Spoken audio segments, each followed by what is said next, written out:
Hello बच्चों, कैसे हैं भैया आप लोग। चलिए ठीक है भाई, अच्छे हैं तो अच्छी बात है। अच्छी तरह से पढ़िए भी।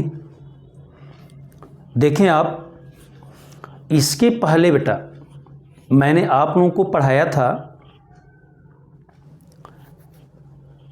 बल के प्रकार, और उसमें हमने एक पढ़ाया था अभिलंब प्रतिक्रिया बल,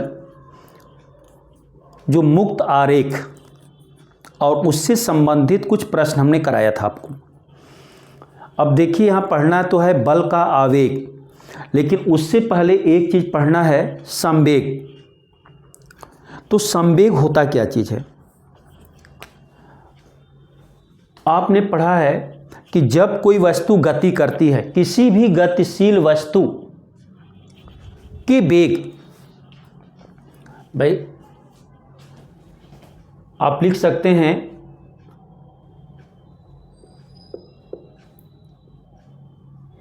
किसी भी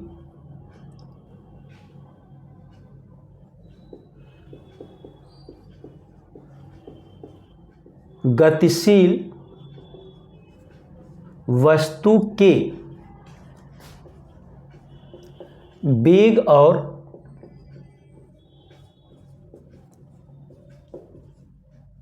द्रव्यमान के गुणनफल को,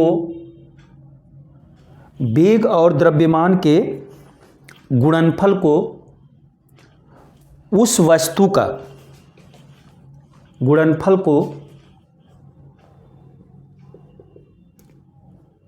वस्तु का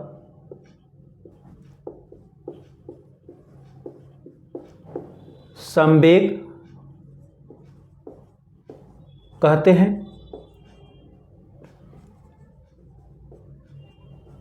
अर्थात क्या होगा, P बराबर mv, यही द्रव्यमान और वेग का जो गुणनफल होता है, यही संवेग होता है। अब अगर आप बात करेंगे इसका मात्रक क्या होगा, किलोग्राम मीटर प्रति सेकेंड, किलोग्राम मीटर प्रति सेकेंड, ये इसका मात्रक है। अगर बीमा लिखेंगे आप तो बीमा ml t-1 होगा। यह एक सदिश राशि है, यह एक सदिश राशि है, और इसकी दिशा वेग की दिशा होती है, तथा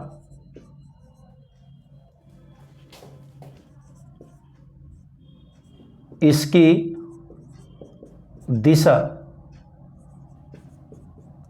वेग के अनुदिश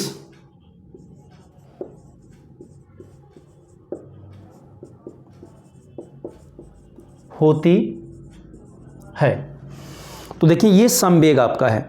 किसी भी वस्तु के द्रव्यमान और वेग के गुणनफल को हम लोग संवेग कहते हैं। न्यूटन साहब ने ये कहा था कि जब कोई वस्तु अपनी स्थिति को परिवर्तित करती है तो उसके वेग में परिवर्तन नहीं होता, उसके संवेग में परिवर्तन होता है। तो यही जो है संवेग क्या है, वेग और द्रव्यमान का गुणनफल है। अब जैसे आपसे कहा जाए कि अगर कोई वस्तु ए है, यहाँ से u वेग से चलना शुरू करती है, या u1 लिख लीजिएगा, इसका द्रव्यमान m है। t समय बाद, t समय बाद इसका वेग u2 हो जाता है।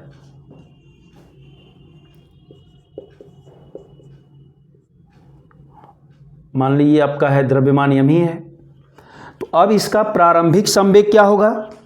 देखिए आप लिखेंगे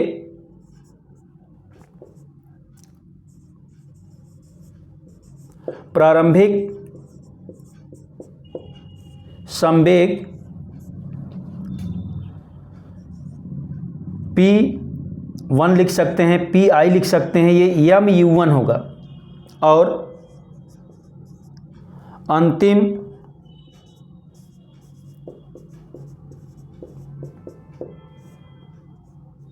अगर अंतिम संवेग की बात करेंगे P2 बराबर mu2 हो जाएगा। अगर संवेग में परिवर्तन लिखना है, संवेग में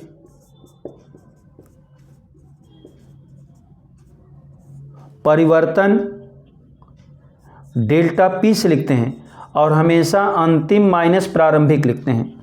तो संवेग में परिवर्तन जो है हमेशा अंतिम माइनस प्रारंभिक आप लिखेंगे।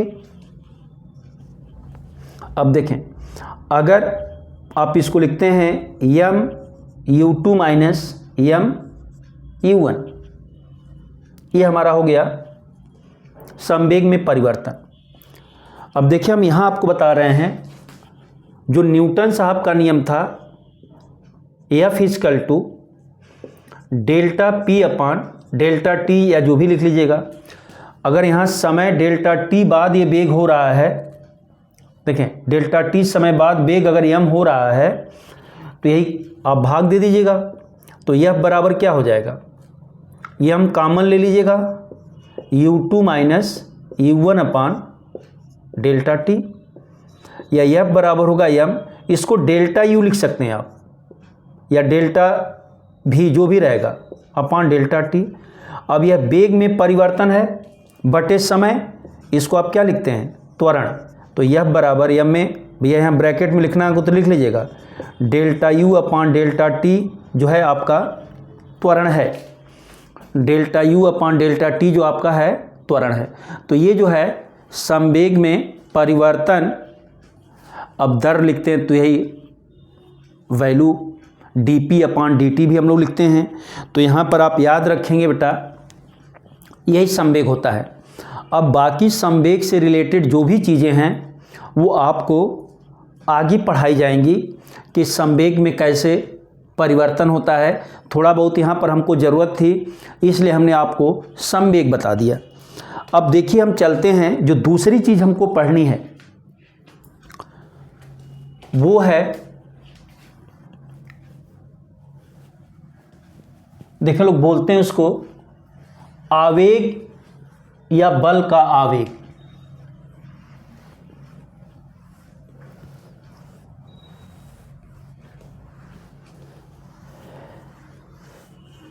ये प्रारंभिक संवेग, अंतिम संवेग, ये सब याद रखेंगे।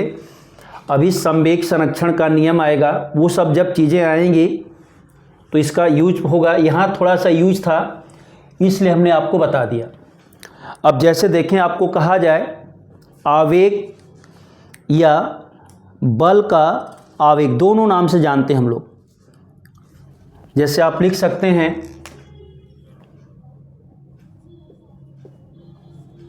आवेग या बल का आवेग। देखिए दोनों नामों से जानते हैं, आप कोई भी लिख सकते हैं, आवेग या बल का आवेग। ऐसे इसको हम बोलते हैं इम्पल्स। और अगर यहां लिखना होगा तो आप लिख सकते हैं आर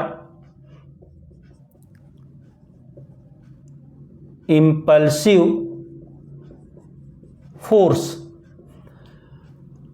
दूसरे वर्ड में बेटा इसको आवेगी बल बोलते हैं।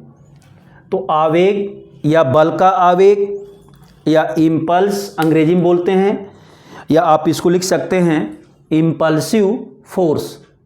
क्लियर हुआ? चलिए देखिए अब आवेग क्या होता है। इसमें हम लोग लिखते हैं जब बड़ा बल का मतलब होता है जिस बल का परिमाण अधिक है। जैसे लिखा जाए कि जब कोई बड़ा बल किसी वस्तु पर कम समय के लिए, या कम समय अंतराल भी लिख सकते हैं, कम समय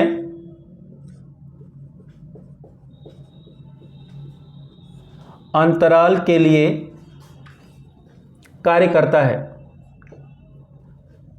अंतराल के लिए कार्य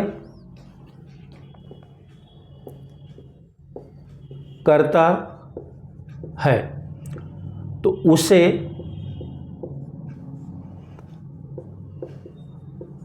आवेग या बल का आवेग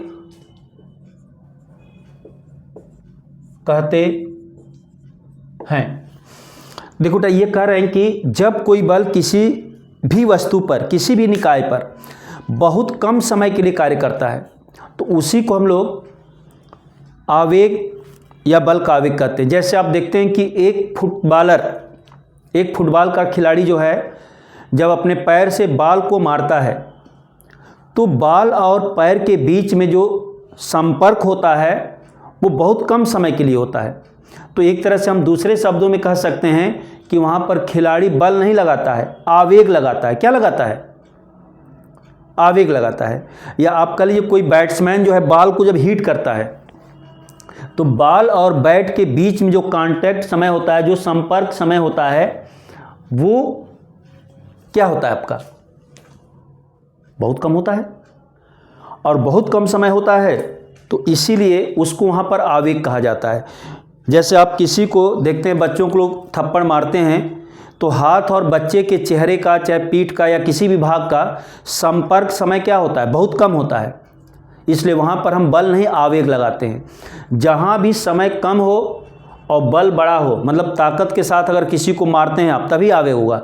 ऐसे नहीं कि इसको टच कर रहे हैं तो ऐसे नहीं, खूब धुआंधार मारिए तो आवेग हो जाएगा। उसे आवेग या बल का आवेग कहते हैं। अब जैसे हम लोग लिखें,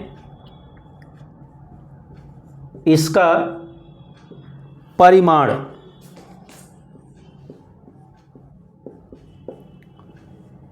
इसका परिमाण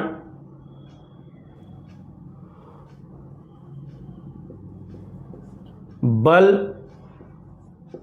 के परिमाण और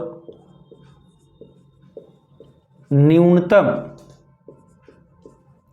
समय या समय अंतराल लिख सकते हैं, न्यूनतम समय के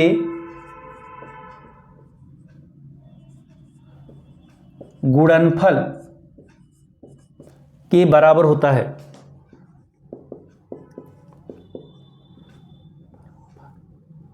के बराबर होता है।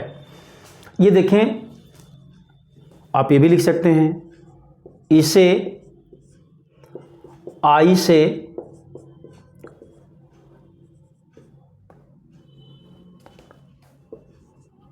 प्रदर्शित करते हैं।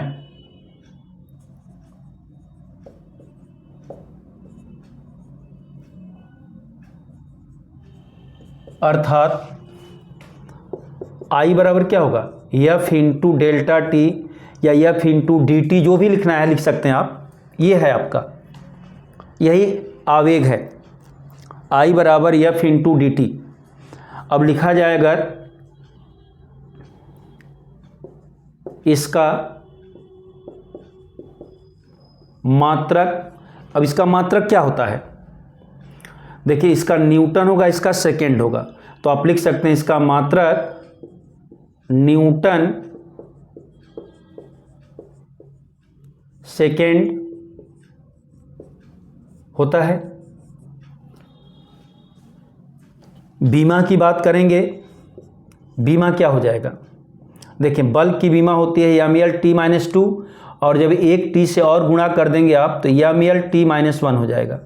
यही बीमा संवेग की भी अभी आपने पढ़ा था, तो ये इसकी बीमा है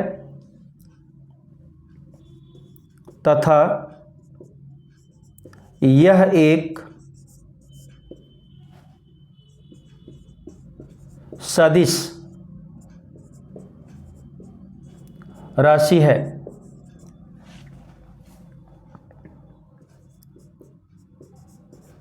इसकी दिशा बल के अनुदिश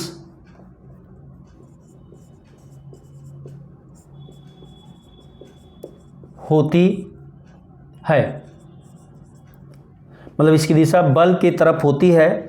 तो भैया ये आर्डर आपका है कि एक सदिश राशि है, इसका मात्रक न्यूटन सेकेंड होता है, बीमा आपके सामने है और इसकी दिशा जो होती है बल के अनुदिश होती है। तो यही बल का आवेग है। आप स्क्रीनशॉट लेना है ले लीजिए या एक बार और सुन लीजिए। जब कोई बड़ा बल किसी वस्तु पर कम समय अंतराल के लिए कार्य करता है तो उसे आवेग या बल का आवेग कहते हैं। इसका परिमाण बल के परिमाण और न्यूनतम समय के गुणनफल के या न्यूनतम समय अंतराल के गुणनफल के बराबर होता है। इसे I से हम लोग प्रदर्शित करते हैं, अर्थात I बराबर होगा F इंटू dt लिखिए, चाहे डेल्टा t लिख लीजिएगा आप। इसका मात्रक न्यूटन सेकेंड होता है, बीमा MEL-T-1 होगा। यह एक सदिश राशि है और इसकी दिशा बल के अनुदिश होती है।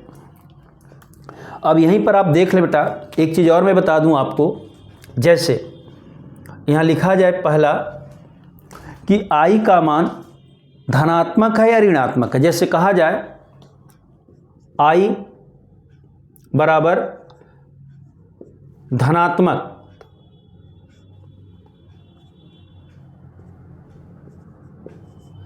अगर क्वेश्चन करने पर I का मान धनात्मक आता है तो इसको हम लोग लिखते हैं बल द्वारा वस्तु पर आवेग। भाई आप याद रखेंगे, अगर क्वेश्चन जब भी आपने प्रश्न हल किया और उसमें I का मान धनात्मक आ गया तो आप कहेंगे कि बल जो है वस्तु पर आवेग लगा रहा है, हैं? अभी मैं बताता हूं। अगर दूसरा केस इसका आ जाए, I का मान अगर ऋणात्मक होता है, अगर ऋणात्मक है तो यहां कहते हैं वस्तु द्वारा बल पर आवेग, वस्तु द्वारा बल पर आवेग, ये कंडीशन होगी, वस्तु द्वारा बल पर आवेग। देखिए आप कैसे, जैसे आप रोड पर चल रहे हैं, किसी पत्थर से आपका पैर टकरा गया, कोई भी टुकड़ा है, और अगर वो पत्थर जमीन में थोड़ा बहुत धंसा है, उखड़ करके आगे चला गया, तो बल आपने लगाया, तो ये होगा आपके द्वारा पत्थर पर लगाया गया आवेग होगा। लेकिन दुर्भाग्यवश पत्थर नहीं उखड़ा, आपके पैर में इंजर्ड हो गया, चोट लग गई, तो इसका मतलब होगा पत्थर द्वारा आपके पैर पर या बल पर आवेग। तो आप समझ लें कि जब आप आवेग लगाएंगे तो वस्तु विस्थापित हो जाएगी और वस्तु आवेग लगाएगी तो आप विस्थापित हो जाएंगे। हाँ भाई, पैर, पता चले दीवार को आपने मारा पैर से कि दीवार टूट जाए, पता चला पैर ही टूट गया, तो वहाँ पर क्या हुआ, दीवार ने, जो दीवार है वो आपके पैर पर आवेग लगा दी, इसलिए आपका पैर डैमेज हो गया। और अगर आपके पैर ने आवेग लगाया होता तो दीवार टूट जाती। तो ये सब चीज़ें होती हैं कि बल द्वारा वस्तु पर आवेग कब होगा, वस्तु द्वारा बल पर आवेग कब होगा। अब क्वेश्चन में जब प्रश्न हल होगा तो हम बताएंगे, आपको दिखाएंगे कि कौन धनात्मक है कौन ऋणात्मक है। इसकी क्या क्या स्थितियां होती हैं, तो वहीं पर इसके बारे में चर्चा किया जाएगा। अब देखें अगला स्टेप इसका है, इसके आगे हम लोग बढ़ेंगे तो कहते हैं कि आवेग निकालते कैसे हैं। अब आवेग निकालने के कितने तरीके हैं, तो यहाँ पर देखें 3 तरीका है भैया। ये हो गया कहो बैल, अरे कला भैया कला, जिंदगी सुधर जाई। अच्छा, मतलब बिगड़ गई तो सुधरेगी नहीं, प्रयास करेंगे तो सुधरेगी, नहीं प्रयास करेंगे तब क्या सुधरेगी हैं। थोड़ा सा पढ़िए, प्रयास करते रहेंगे सुधर जाएगी। अब देखो बेटा, आप लोग देखें यहाँ पर हम निकालने जा रहे हैं कि आवेग कितने तरीके से निकाला जाता है। तो भैया अगर आप इसको नोट्स कर लिए हैं तो ठीक है, आप साथ साथ भी नोट करते रहें। मैं तो बोलता भी हूँ लिखता भी हूँ हैं, तो आप लोग तो केवल लिखना है ना, बोलना नहीं ना है। अच्छा, ठीक, कल मोबाइलो देखे के है, लिखऊ क्या मोबाइलो देखे के है, तो दोनों काम तो ना हुई भैया, चाहे मोबाइले देख ला चाहे लिखी ला। चला, अब देखिए जो अगला है हमारा स्टेप इसको हल करने का, इसमें एक हम लोग पढ़ते हैं नियत बल। नियत बल, अब नियत बल से आवेग आपको निकालना है। एक होता है परिवर्ती, परिवर्ती ही लिखिएगा, परिवर्ती बल, और एक है बल समय वक्र। भैया वक्र को हम लोग ग्राफ भी बोलते हैं। ग्राफ पढ़े हैं ना, हैं ग्राफ कैसे खींचते हैं, तो ये बल समय वक्र या ग्राफ है। अब देखिए अगर नियत बल है उससे अगर हमको निकालना है तो देखिए आप अभी आपने पढ़ा था I बराबर एफ इंटू डेल्टा टी या डी टी, कुछ भी आप लिख सकते हैं। नियत बल का मतलब क्या हुआ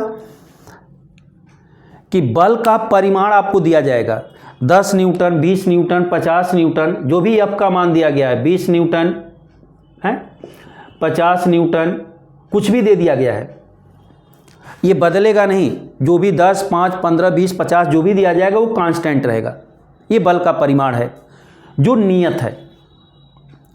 दूसरा है परिवर्ती बल। अब परिवर्ती बल में जब निकालते हैं तो देखें I बराबर होता है, इसका समाकलन करते हैं एफ डी टी। बेटा जब हम प्रश्न कराएंगे तभी इस पर हम चर्चा कर सकते हैं, और यहाँ लिमिट इसका दिया रहेगा 2 से 3, 1 से 2, 5 से 10, जो दिया रहेगा वो लिमिट हम लोग लेंगे। भाई सीमा निर्धारित रहेगी कि इसकी न्यूनतम सीमा क्या है, उच्चतम सीमा क्या है, वो दिया रहेगा प्रश्न में। अब प्रश्न जब होगा तो बताया जाएगा। अब देखिए परिवर्ती बल का मतलब क्या होता है। देखिए अगर F बराबर 4t+2 लिखा गया है, इसका मतलब क्या है कि यहाँ t का मान जैसे जैसे आप बदलेंगे F का मान बदलता रहेगा, तो इसको परिवर्ती बल कहते हैं। ये नियत बल नहीं है, ये परिवर्ती बल है। जैसे जैसे समय बदलता जाएगा बल का मान बदलता रहेगा, इसलिए इसको परिवर्ती बल कहते हैं। दूरी के लिए भी लिख सकते हैं, जैसे आपको लिखा गया है 5 + 3x², ऐसे बल दिया गया है। अब यहाँ देखिए ये बल जो है x पर निर्भर करेगा। x का मान जैसे जैसे आप बदलेंगे बल का मान बदलता रहेगा। क्लियर हुआ? तो जो बल का मान चाहे समय के साथ चाहे दूरी के साथ बदलता रहता है, ऐसे बल को हम लोग परिवर्ती बल कहते हैं। और जब कभी परिवर्ती बल दे दिया तो आवेग निकालने का भी तरीका देखिए ये होता है, I बराबर एफ इंटू डी टी, इसका समाकलन करते हैं। अब जब हम प्रश्न कराएंगे तभी आपको बताएंगे कैसे करते हैं, समाकलन कैसे निकालते हैं। अब यहाँ देखिए ग्राफ दिया गया है, अब जैसे आपने कह दिया इधर समय है और इधर बल है, अब इनके बीच में मान ली कोई ग्राफ खींचा गया है, सपोज करें यही ग्राफ है ABCD। अब यहां पर इस दिशा में बल है, आप यहां मान ली बल, इधर समय है, यहां से यहां तक का समय अंतराल डेल्टा टी चाहे dt कुछ भी लिखिए, ये डेल्टा टी हो गया। अब यहां पर देखें, अगर हम निकालने जाएं, आपने पढ़ा आवेग I बराबर होता है F इंटू dt, आपने पढ़ा है। देखिए अगर इस चित्र में आप देखिए F इंटू dt करेंगे तो यह इस ABCD का क्षेत्रफल होगा, तो इसको हम लोग ये भी लिख सकते हैं, क्षेत्रफल ABCD। अब देख लीजिए कि अगर समय और बल का वक्र दिया गया हो, जैसे उसका क्षेत्रफल आप निकालेंगे वो क्षेत्रफल जो होगा आवेग के बराबर होगा।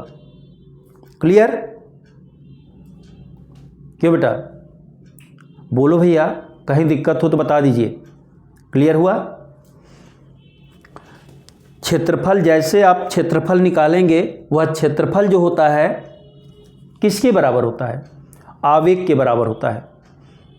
संवेग परिवर्तन के भी बराबर होता है, अभी हम आपको दिखाते हैं, पहले आप ये देख लीजिए, ये आवेग के बराबर होगा। समझ में आ गया? अब अगला स्टेप देखिए, जैसे आपको हम यहां दिखा रहे हैं बेटा, यहां नीचे देख लीजिए आप, देखिए जैसे अगर आपको ये कोई दिया गया है वक्र,